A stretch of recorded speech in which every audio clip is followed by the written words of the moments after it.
The massive doors of the War Council chamber groaned open. Echoing through the crystalline halls of Vorthok Prime, Commander Vexel dragged his wounded leg across the polished floor, each step leaving small drops of purple blood behind him. The assembled council members, representatives from 12 different alien species, watched in uncomfortable silence as he approached the witness stand. Dexel's blue scales, once pristine and gleaming with military pride, now bore the twisted scars of plasma burns and shrapnel wounds. His 4 yellow eyes, typically sharp and alert, seemed distant and haunted. Dark circles surrounded them, speaking of sleepless nights filled with memories too terrible to forget. The proud warrior who had left Vorthok Prime 18 months ago was gone, replaced by this broken shell of a soldier. High Admiral Corvin, a massive creature with writhing tentacles and bioluminescent patches along his head, leaned forward in his command throne. His patience had worn thin during the 3-day journey back from the human frontier, and the reports filtering in from other battle groups had only increased his frustration. Commander Thexul, Corvin's voice boomed through the chamber's acoustic amplifiers. You stand before this council having suffered the most significant military defeat in Dominion history.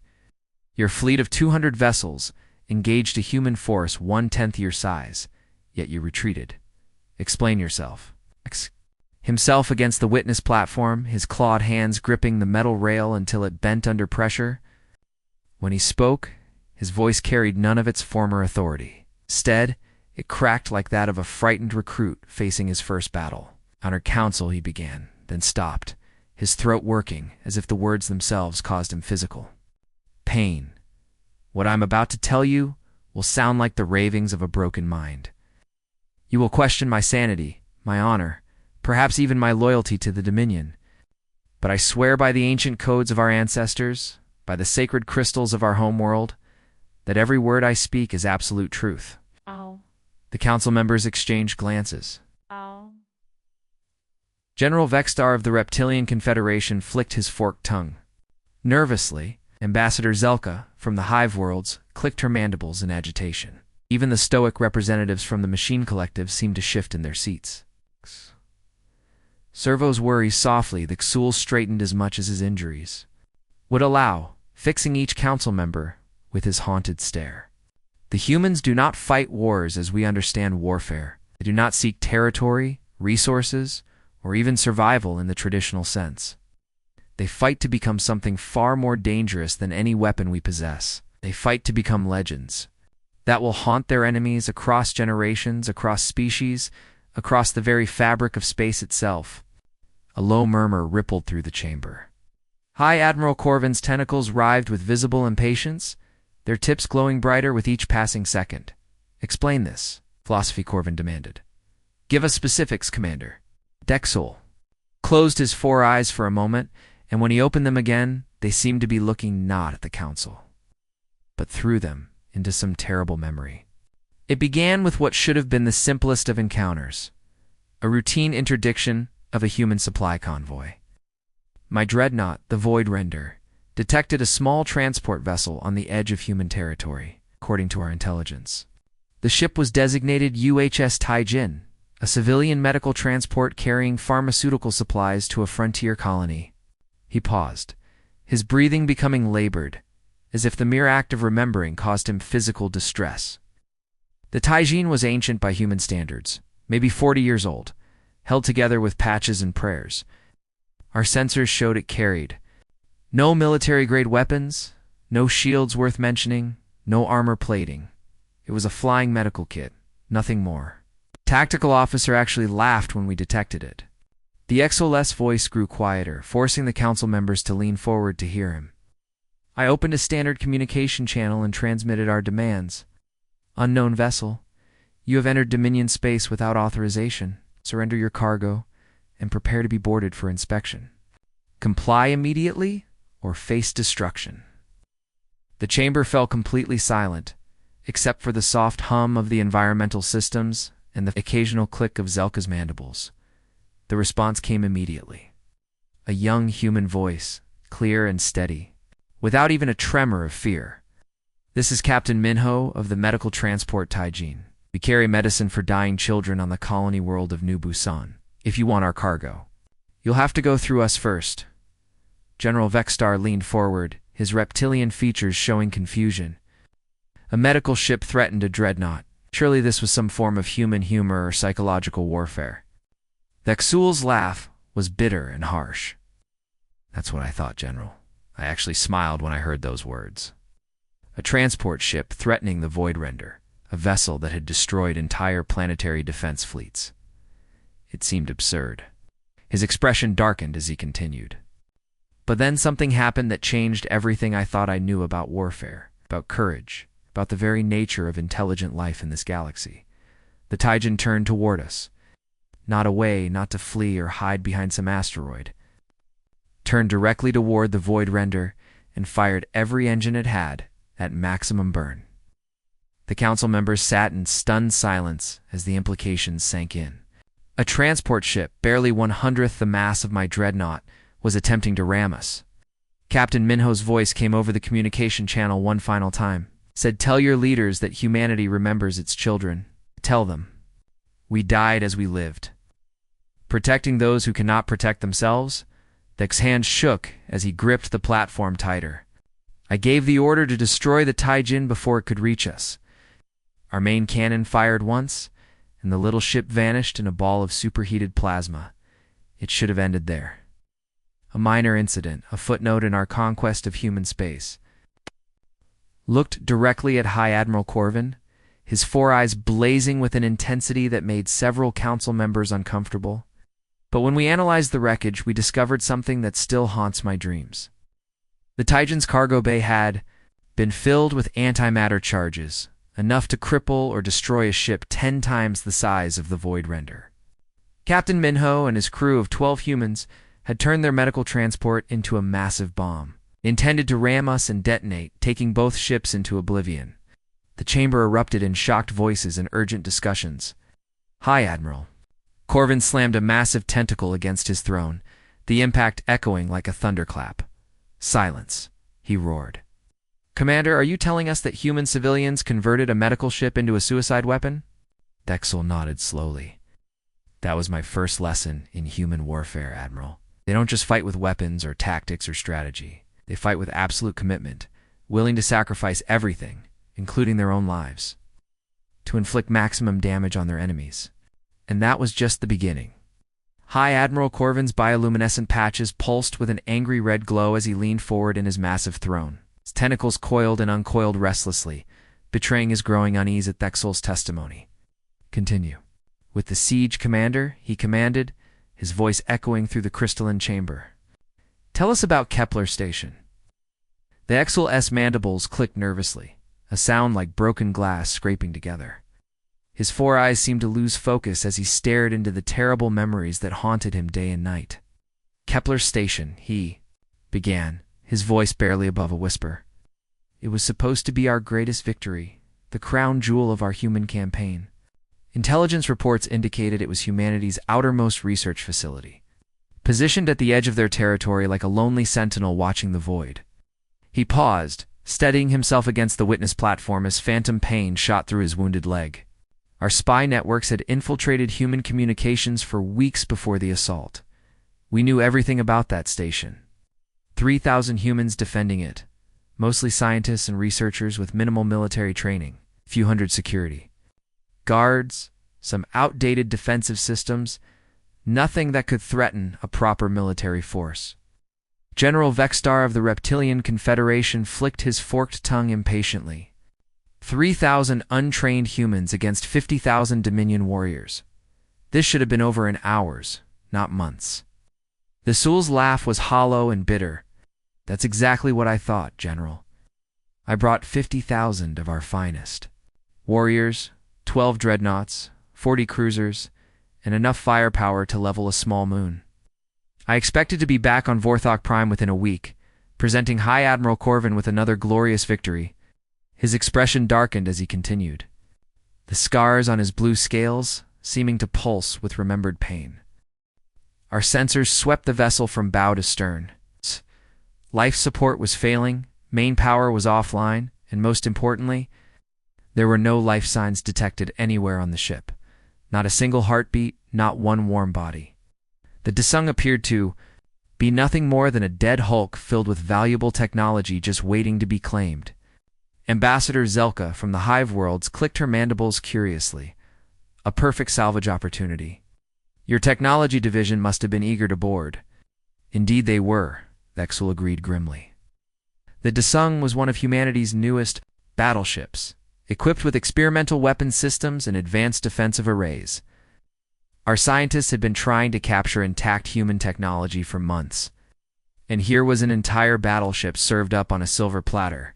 His voice grew quieter as he continued, forcing the council members to strain their ears to catch every word.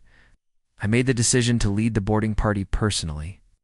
50 of my best warriors, equipped with full combat gear and recording equipment. To document everything we found, we approached the Desung in 3 assault shuttles, docking with the ship's main airlock without incident. The memory of stepping aboard that cursed vessel would haunt Dexel for the rest of his days. The corridors had been dimly lit by emergency power, casting long shadows that seemed to move when he wasn't looking directly at them. The first thing we noticed was the smell, he said, his voice taking on a haunted quality. Death has a particular odor that every soldier learns to recognize. But this was different. It was death mixed with something else. Something chemical and artificial that made our breathing apparatus trigger contamination warnings. As the boarding party had moved deeper into the ship, they began finding the bodies. Human crew members sat at their stations or lay crumpled in corridors, their faces peaceful despite the violent circumstances of their deaths. Some showed obvious combat wounds, while others appeared to have simply died at their posts from exhaustion or starvation. During the ship's final weeks, the bridge was the worst, Dexul whispered. Captain Kim Dong-yuk sat in his command chair, still wearing his uniform, his dead eyes staring at the main view screen. His hands rested on the armrests as if he had simply fallen asleep during a routine watch. But something had been wrong with the scene, something that had made Dexul's combat instincts scream warnings, even though he couldn't identify the threat.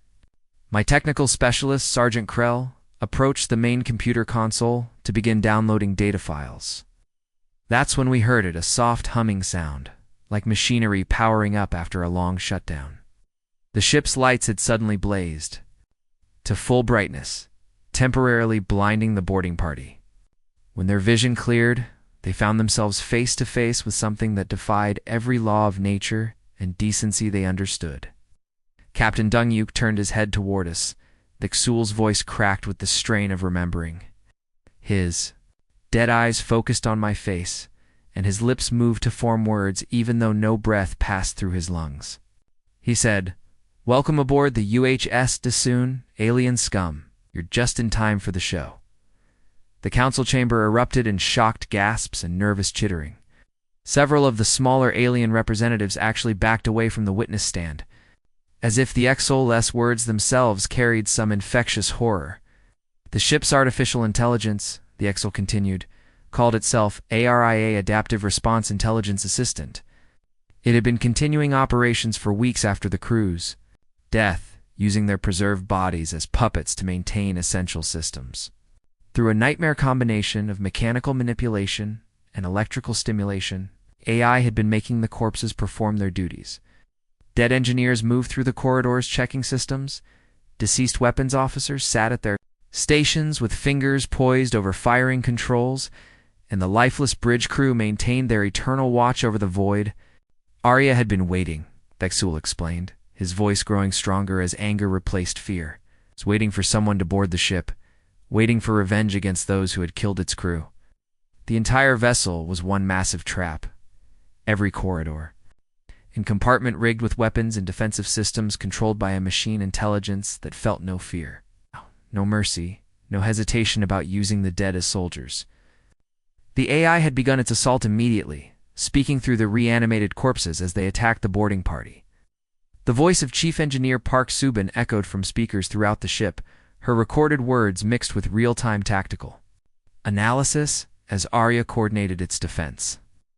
"Listen well, Dominion cowards," Subon's dead voice had proclaimed.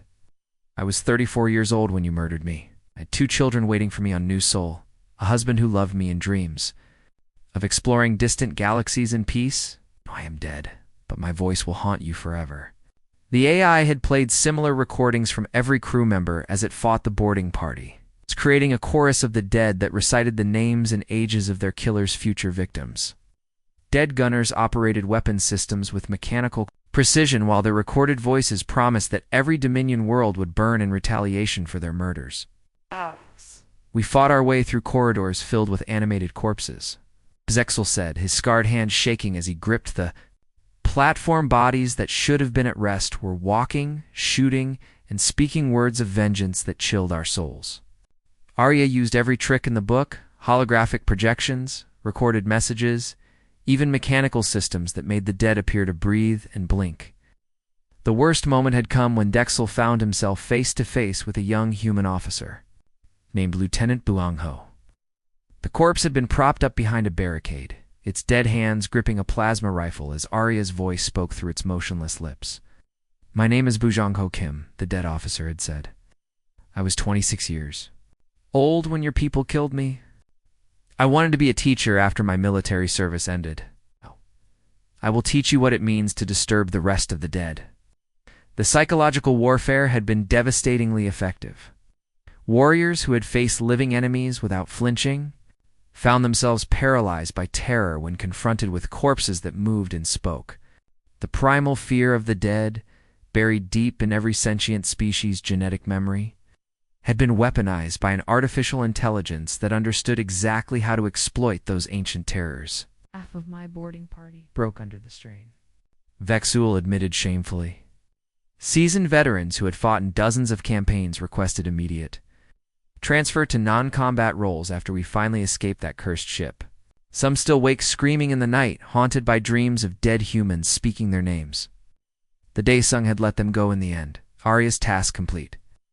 The ship had drifted back into the void, its dead crew returning to their eternal stations, waiting for the next group of enemies foolish enough to disturb their rest.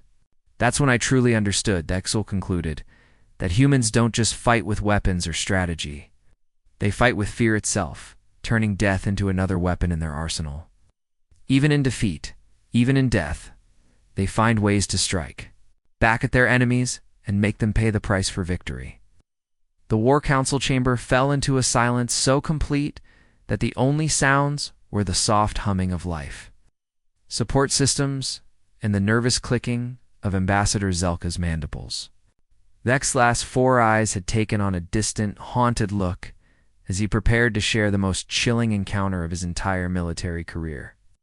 "Terra Colony 7, he began, his voice barely above a whisper. "It was supposed to be our final victory. In human space, the last major population center before we reached Earth itself. Intelligence reports indicated 40,000 human civilians and maybe 500 security personnel. Yes. A simple occupation mission." High Admiral Corvin's tentacles writhed impatiently. "Get to the point, Commander. What happened to this human prisoner?" The scarred hands gripped the witness platform until the metal groaned under the pressure. "The assault went according to plan initially. Our ground forces overwhelmed the colony's defenses within hours. Most of the humans were evacuated. 2 underground shelters before we arrived, but we managed to capture several dozen stragglers who hadn't made it to safety in time." He paused, his breathing becoming labored as the memory overwhelmed him. Among the prisoners was a young woman named Kim Yuna. She was 23 years old, barely an adult by human standards. Our intelligence officers identified her as a maintenance worker, someone who repaired atmospheric processors and water recycling systems. Nothing special, nothing threatening, just another frightened civilian caught in the wrong place at the wrong time. General Vexstar flicked his forked tongue curiously. "Why single out one maintenance worker from dozens of prisoners?" "Because she wasn't frightened," Dexel replied, his 4 eyes focusing on the reptilian general. "Every other human we captured showed the expected signs of fear and desperation. They begged for their lives, wept for their families, or sat in stunned silence, but Yuna was different. She sat calmly in her detention cell, No. humming an old human song and braiding patterns into a piece of torn fabric from her work uniform. The image was burned into Thesul's memory, a young human woman with kind eyes and oil-stained coveralls, sitting cross-legged on the floor of her cell as if she were relaxing in her own home rather than awaiting interrogation by alien conquerors. I decided to question her personally, Thexel continued. Sometimes the most innocent-looking prisoners possess the most valuable intelligence. I entered her cell expecting to find a broken, terrified girl ready to tell us anything we wanted, to know about human defensive positions. Instead, Yuna had looked up at him with curious brown eyes and smiled warmly, as if greeting an old friend rather than her captor. Commander Vexul, she had said, somehow knowing his name despite never having seen him before. I've been waiting for you. Please, sit down. We have much to discuss. The casual confidence in her voice had immediately put Thexel on guard. No prisoner, especially not a young civilian, should have been so composed when facing interrogation by enemy forces. I demanded to know how she knew my identity, Thexel told the council. Her response chilled me to the bone. She said, "Every human in the galaxy knows your name, Commander. You're quite famous among my people. We call you the Scarred One, the alien who learned to fear humanity one battle at a time." Yuna had gestured to the simple metal chair across from her makeshift bed, inviting her interrogator to sit as if they were having tea rather than conducting a military debriefing. She told me that her homeworld of New Busan had fallen to Admiral Krekstar's fleet 2 weeks earlier. The Exil's voice grew quieter. Her parents, her younger brother, her childhood friends, everyone she had ever loved, was dead. The entire planet had been glassed from orbit after the population refused to surrender. The council members shifted uncomfortably as they imagined the scale of destruction required to sterilize an entire world. I expected her to break down, to show some sign of grief or rage at the loss of everything she held dear, Thexul continued. Instead, she smiled again, that same warm, genuine smile that seemed completely out of place in our detention facility. Yuna had explained her reaction with the patient tone of a teacher instructing a confused student. "Commander," she had said, "grief is a luxury that my species can no longer afford. We've moved beyond sorrow into something far more dangerous. Absolute clarity of purpose." That's when she had revealed the existence of something called the Final Protocol, a contingency plan that humanity had prepared for the possibility of total extinction. She described it as if she were discussing the weather. Thexul's voice trembled with the memory. Every human world, every space station, every outpost and colony had been equipped with stellar manipulation devices. If their species faced complete annihilation, they would trigger a coordinated chain reaction of supernovas that would sterilize their entire region of the galaxy. The technology was beyond anything the Dominion had imagined possible. Humans had learned to destabilize stars, turning them into weapons of unimaginable destruction that could wipe out entire solar systems in minutes. She rolled up her sleeve and showed me a small device grafted into her left wrist, Thexel continued. It looked like a simple chronometer, but the display showed something that made my blood freeze. 7 days, 14 hours, 32 minutes, and counting down. The device had been surgically implanted in every human adult, connected to their nervous system, and programmed to monitor their vital signs. If the combined human population dropped below a critical threshold, indicating near extinction, the countdown would begin automatically. Yuna explained that the timer had started when Earth's capital city was destroyed, Thexul said. The loss of their government had triggered the protocol, giving humanity's enemies exactly 1 week to withdraw from human space before the stars themselves became weapons. The young woman had volunteered this information freely without any coercion or threat. She spoke about the coming apocalypse as calmly as she might discuss her daily work schedule. I demanded to know if this was some kind of bluff, a desperate psychological warfare tactic, Thexul admitted. Her response will haunt me until the day I die. Yuna had looked directly into his 4 eyes with an expression of infinite sadness and absolute determination. "Commander," she had said, "my people don't bluff about extinction.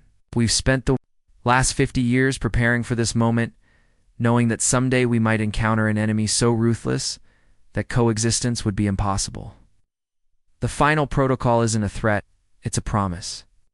She had gone on to explain that humanity had accepted their own destruction as an acceptable price for ensuring that their killers would not survive to threaten other species. She asked me about my family, Thexel whispered, his voice barely audible in the silent chamber. When I told her I had 3 offspring waiting for me on Vorthok Prime, she nodded with genuine sympathy and said, "Then you understand why we must do this. Parents' first duty is to protect their children, even if it costs everything they have." The conversation had continued for hours, with Yuna calmly describing the technical details of stellar manipulation while expressing sincere regret that innocent Dominion families would pay the price for their leader's aggression. She showed me pictures of her destroyed homeworld, Thexel continued. Images of children's playgrounds turned to glass, schools melted into twisted metal, homes where families had lived for generations reduced to radioactive ash. Then she showed me similar images of Dominion worlds that would suffer the same fate when the stars exploded. The young human had wept as she explained the coming destruction. It's not for herself, but for the countless innocent beings who would die, because their governments had chosen the path of conquest. She asked me to carry a message to my superiors, Dexel said. She wanted the Dominion leadership to know that humanity bore no hatred toward individual aliens, only toward the system that had made this tragedy inevitable. Yuna's final words had been spoken with the quiet dignity of someone who had already accepted her fate. "Tell your people," she had said, "that we could have been friends.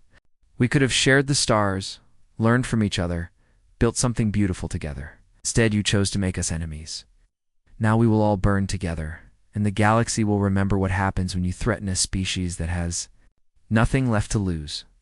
The countdown device on her wrist had continued its relentless march toward zero, each passing second bringing the entire region closer to annihilation. 6 days, 23 hours, 15 minutes, and still counting down. When I realized, Thexel concluded that we hadn't conquered humanity at all. We had simply forced them to become our executioners, and they were going to carry out the sentence with the same calm efficiency. They brought to maintaining atmospheric processors and water recycling systems. High Admiral Corvin's massive form had gone completely still, his bioluminescent patches dimming to their lowest setting as if his very life force was draining away. The writhing tentacles that had shown his agitation throughout the testimony now hung motionless, like dead serpents draped around his throne. The entire War Council sat frozen in their seats, afraid to move or speak as the full weight of Thexel's words settled over them like a burial shroud. The final protocol was not a bluff, Thexel continued, his voice gaining strength as he approached the end of his terrible testimony. Within 6 hours of my conversation with Yuna, our deep space monitoring stations began detecting massive energy spikes from the direction of human space. The first stellar detonation had been visible even from the Outer Rim territories, a brilliant flash of light that outshone entire galaxies for several minutes. The humans had turned their own sun into a weapon, destabilizing the massive star, and sending shockwaves rippling through subspace that were detected by every civilization within 1,000 light-years. Our astrophysics team initially refused to believe the readings, Stexel said, his 4 eyes reflecting the remembered horror of that moment. The energy required, the precision needed, the absolute madness of turning your own homeworld's sun into a bomb. It defied every law of rational behavior. But the evidence had been undeniable. Spectral analysis confirmed that Sol, the ancient star that had given birth to humanity billions of years ago, had been deliberately destabilized using technology that the Dominion's greatest scientists could barely comprehend. Earth died first, Dexel whispered. 4 billion humans, their entire homeworld, their history, their culture, their very birthplace, all of it consumed in seconds by the expanding plasma waves. They killed themselves rather than live as our slaves. The second detonation had followed within hours, then a third, and dozens more as the chain reaction spread throughout human space. Each exploding star took with it entire solar systems, billions of human lives, and any Dominion forces unlucky enough to be in the area. My own fleet was caught in the expanding destruction zone, Thexel continued. We lost 18 ships and 12,000 warriors to the stellar explosions alone, not counting our combat casualties. The humans were using their own deaths as weapons against us. General Vexstar found his voice first, though it came out as barely a croak. How many systems did they destroy? 47 stars, Vexul replied. 47 entire solar systems, each one turned into a weapon that killed everything within a dozen light years. The humans sterilized their own territory rather than let us claim it, and they took a significant portion of our invasion fleet with them. The tactical victory that the Dominion had achieved suddenly seemed hollow and meaningless. Yes, they had captured or destroyed most human military assets. Yes, they had broken organized human resistance and forced the survivors to scatter across the galaxy. But the cost had been catastrophic. We lost 30% of our total military strength, Thexel stated flatly. 30% of our ships. Our warriors, our resources, all spent conquering an enemy that numbered less than 1% of our population. The mathematics of this war made no sense by any rational standard. Ambassador Zelka's mandibles clicked nervously as she processed the implications. A victory that cost us more than defeat would have. Exactly, Thexel agreed. We won the battles, but we lost the war. The humans taught us that victory against them was Pyrrhic at best, catastrophic at worst. They had made the cost of conquest so impossibly high that no rational species would ever attempt it again. The few surviving humans had indeed scattered to the far corners of the galaxy, but their reputation preceded them wherever they went. Every alien species now knew that humanity fought not just with conventional weapons, but with an absolute commitment that bordered on insanity. They became legends, Thexul said with grudging respect. Terrifying legends that parents used to frighten their children into behaving. Be good or the humans will come for you. Never threaten a human's family, or they'll turn your son into a bomb. Stories that will outlive every being in this chamber. The psychological impact of humanity's final gambit had spread throughout the galaxy faster than any physical weapon could travel. Species that had never encountered humans directly now lived in fear of provoking a similar response from other seemingly peaceful civilizations. But I have one final message from the humans, Thixul said, reaching into his uniform and producing a small, battered recording device. This was found in the ruins of their last military command center on New Sol, transmitted on all frequencies. As their world burned, he placed the device on the witness platform and activated it with trembling claws. Static filled the chamber for a moment, then cleared to reveal a human voice speaking with crystal clarity, despite the chaos that must have surrounded the speaker. To whoever finds this recording, the voice began, strong and proud despite the obvious sounds of battle raging in the background. My name is General Lee Minseo, as surviving commander of the Human Defense Force. I am 47 years old. I have 3 children who died when Earth burned, and I will be dead within the hour. The council members leaned forward despite themselves, drawn in by the calm dignity in the human's voice. We know we are dying, General Lee continued, but we have achieved our goal. We have shown the galaxy that humanity cannot be conquered, only destroyed.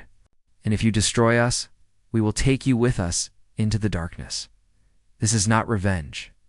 It is education. Explosions could be heard in the background as the human commander continued his final message to the galaxy. Remember our names. Remember our worlds. Remember that when faced with extinction, we chose to burn rather than bow. Let our example echo through the stars for 1,000 generations. Some species cannot be tamed, cannot be conquered, cannot be broken. They can only be awakened. The recording crackled with interference as weapons fire drew closer to the speaker. And to our enemies we leave this lesson. The price of threatening humanity is everything you have. To our friends among the stars we leave this promise. Our spirit lives on in those who refuse to surrender their freedom. The galaxy is yours now. Make it worthy of the blood we shed to teach you its value. A final explosion filled the recording. In silence. The War Council chamber remained quiet for long minutes, as the weight of those words settled over every being present. The silence was finally broken by the soft sound of Vexel straightening his damaged frame and preparing to deliver his final recommendation. Honored Council, he said, his voice carrying the authority of someone who had seen hell and lived to tell about it. I formally recommend the immediate cessation of all hostilities with any remaining human populations. I further recommend that we issue galaxy-wide warnings about the dangers of provoking species that have adopted the human doctrine. He paused, looking directly at each council member. We did not conquer humanity, simply taught the galaxy to fear them. The humans are gone now, consumed by their own stellar fires, but their legacy remains.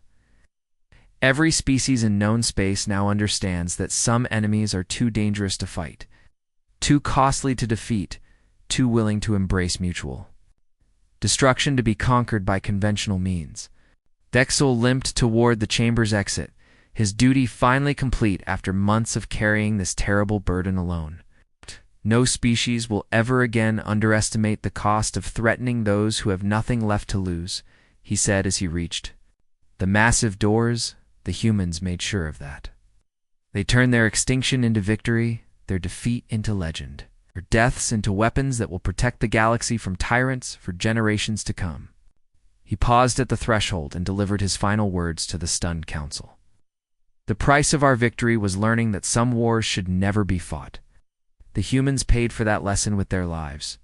Now we must decide whether we learned enough from their sacrifice to deserve the galaxy they died to protect. Commander Vexel saluted one final time and limped from the chamber, leaving behind a council that finally understood the true meaning of Pyrrhic victory and the terrible price of awakening humanity's final protocol. The war was over. The galaxy would never be the same. The end.